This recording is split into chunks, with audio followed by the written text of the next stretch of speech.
ପରିସ୍ରା କରିବା ବେଳେ ପଢ଼ି ଦିଅନ୍ତୁ ଏହି ତିନୋଟି ଶବ୍ଦ।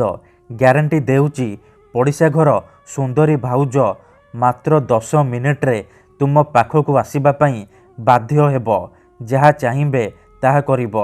ହଁ ଫ୍ରେଣ୍ଡସ୍, ଯଦି ଆପଣ ସୁନ୍ଦରୀରୁ ସୁନ୍ଦରୀ ଝିଅକୁ ପଟେଇବାକୁ ଚାହୁଁଛନ୍ତି, ପଡ଼ିଶା ଘର ସୁନ୍ଦରୀ ଭାଉଜ ଆଡ଼କୁ ଆକର୍ଷିତ ହେଉଛନ୍ତି, କିନ୍ତୁ ଯେତେ ଚେଷ୍ଟା କଲେ ମଧ୍ୟ ତାକୁ ପଟେଇ ପାରୁନାହାନ୍ତି, ତାକୁ ନିଜର ମନ କଥା କହିବାକୁ ଡରୁଛନ୍ତି, ଆଉ ଆପଣ ଚାହୁଁଛନ୍ତି କି ସିଏ ନିଜେ ଆସି ଆପଣଙ୍କୁ ଭଲ ପାଉଛି ବୋଲି କହୁ, ଆପଣଙ୍କର ସବୁ ଇଚ୍ଛା ପୂରଣ କରୁ, ତେବେ ପରିସ୍ରା କରିବା ବେଳେ ଏହି ତିନୋଟି ଶବ୍ଦକୁ 3 ଥର ପଢ଼ି ଦିଅନ୍ତୁ।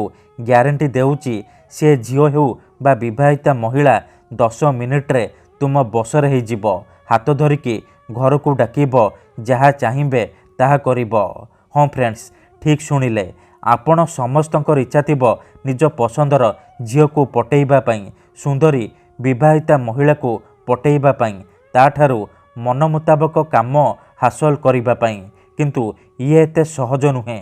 ଏଥିପାଇଁ ଆମର ତନ୍ତ୍ରଶାସ୍ତ୍ରରୁ ମୁଁ ଆଜି ଆପଣଙ୍କ ପାଇଁ ଦୁନିଆର ସବୁଠାରୁ ମହାଶକ୍ତିଶାଳୀ ବଶୀକରଣ ନେଇ ଆସିଛି, ଯାହାର ପ୍ରୟୋଗରେ ଆପଣ ନିଜ ପସନ୍ଦର ସେ ଝିଅ ବା ବିବାହିତା ମହିଳାକୁ ମୁହୂର୍ତ୍ତକ ଭିତରେ ପଟେଇ ପାରିବେ, ତାଠାରୁ ନିଜର ମନ ମୁତାବକ କାମ ହାସଲ କରିପାରିବେ।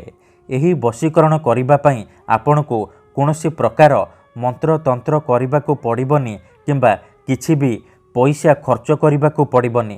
ଆପଣ ବିନା ମନ୍ତ୍ର, ବିନା ତନ୍ତ୍ର, ବିନା କିଛି ପଇସା ଖର୍ଚ୍ଚ କରି ନିଜ ପସନ୍ଦର ସୁନ୍ଦରୀରୁ ସୁନ୍ଦରୀ ଝିଅକୁ ପଟେଇ ପାରିବେ, ପଡ଼ିଶା ଘର ଭାଉଜକୁ ପଟେଇ ପାରିବେ।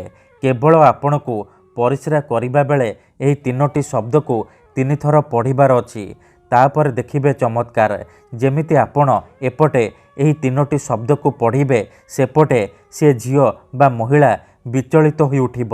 ଯେପର୍ଯ୍ୟନ୍ତ ଆପଣଙ୍କ ପାଖକୁ ଆସିନି, ଆପଣଙ୍କ ସହିତ ସମ୍ପର୍କ ରଖିନି, ସିଏ ଗୋଟେ ମୁହୂର୍ତ୍ତ ବି ରହିପାରିବନି।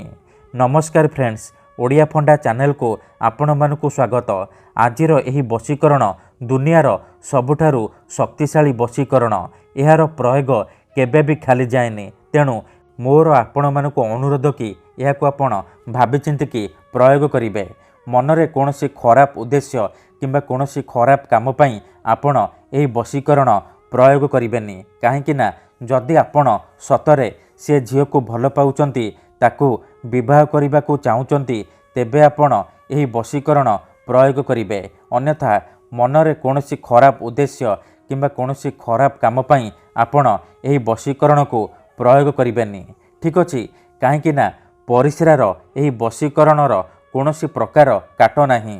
ଯେଉଁ ଝିଅ ବା ନାରୀ ଉପରେ ଆପଣ ଏହି ବଶୀକରଣ ମାତ୍ର ଗୋଟିଏ ଥର ପ୍ରୟୋଗ କରିଦେବେ, ସିଏ ସେହି ସମୟଠାରୁ ଆପଣଙ୍କ ପ୍ରେମରେ ଦିବାନୀ ହେଇଯିବ। ପାଗଳି ପରି ଆପଣଙ୍କୁ ଭଲ ପାଇବାକୁ ଲାଗିବ। ଆପଣ ତାକୁ ଯାହା କହିବେ, ଯେମିତି କହିବେ ସିଏ କରିବ। କୌଣସି ପ୍ରକାର ବାଧା ଦେବ ନାହିଁ। ଆପଣଙ୍କର ସବୁ ଇଚ୍ଛା ପୂରଣ କରିବ। ତେବେ ଏହି ବଶୀକରଣ ସାହାଯ୍ୟରେ ଆପଣ ଶାଶୁ, ନଣନ୍ଦ, ଦିଅର, ଭାଉଜ କାହାକୁ ବି ନିଜ ବଶରେ କରିପାରିବେ। ତାଠାରୁ ନିଜର ମନ ମୁତାବକ କାମ ହାସଲ କରିପାରିବେ।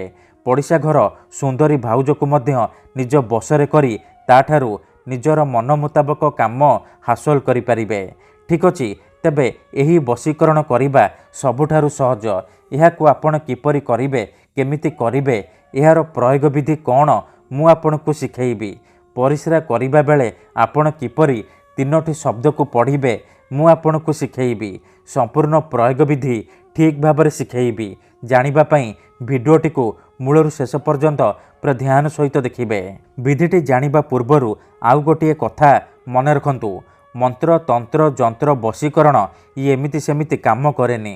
ମନରେ ସମ୍ପୂର୍ଣ୍ଣ ବିଶ୍ୱାସ, ନିଷ୍ଠା ଆଉ ଏକାଗ୍ରତାର ସହିତ ଆପଣଙ୍କୁ ଏହି ବଶୀକରଣ କରିବାକୁ ପଡ଼ିବ। ତେବେ ଯାଇ ମୁଁ ଆପଣଙ୍କୁ ଗ୍ୟାରେଣ୍ଟି ଦେଉଛି ଆପଣ ଯାହାକୁ ଚାହିଁବେ ତାକୁ ମୁହୂର୍ତ୍ତକ ଭିତରେ ପଟେଇ ପାରିବେ। ଭିଡ଼ିଓଟିକୁ ପୁରା ଧ୍ୟାନ ସହିତ ଶେଷ ପର୍ଯ୍ୟନ୍ତ ଦେଖନ୍ତୁ। ପ୍ରୟୋଗ ବିଧିକୁ ଠିକ୍ ଭାବରେ ବୁଝନ୍ତୁ। ତାପରେ ଆପଣ ବଶୀକରଣ କରିବା ପାଇଁ ଯିବେ। ଅଧାରୁ ଛାଡ଼ିକି ପଳେଇଲେ ଆପଣ କିଛି ବି ବୁଝିପାରିବେନି। ପରେ ଆପଣ କମେଣ୍ଟ କରିବେ, ଗୁରୁଜୀ ଆପଣଙ୍କର ବଶୀକରଣ କାମ କରୁନି। ଦେଖନ୍ତୁ, ଯେଉଁପରି ଆପଣ भगवान को मानुचंती भगवान को उपरे विश्वास रखिचंती निजर सबु दुख कष्ट असुविधा भगवान को जणाउचंती जदि से असुविधार समाधान न हैला तार माने नुहे कि भगवान नाहांती। सेहीपरि तंत्र मंत्र हुए वशीकरण काम करे किंतु यहाकू आपनकू सिद्ध करने को पड़िबो प्रयोग विधि को ठीक भाबरे करने को पड़िबो। मु आपनकू जेमिति शिखेइबी आपनकू ठीक सेहीपरि करने को पड़िबो। तेबे जाई मु आपनकू ग्यारंटी देउची आपण जहाकू चाहिए ताकू मुहूर्तक भितरे पटेई पारिबे। सुंदरी सुंदरी झील को पटेई पारिबे पड़िशा घर भाउज को पटेई पारिबे ताठारू मन मुताबक काम हासिल करि पारिबे। तेबे एही वशीकरण विधि आपण किपरि करिबे चलंतु जानिबा। मन रखंतु एही वशीकरण विधि को आपण केवल शनिवार दिन करिबे सूर्यास्त परे राति समय रे करिबे। विधिटी करिबा पूर्वरु भल भाबरे हाथ गोड़ धोईकी सफा वस्त्र पिंधिकी आपण एही वशीकरण आरंभ करिबे।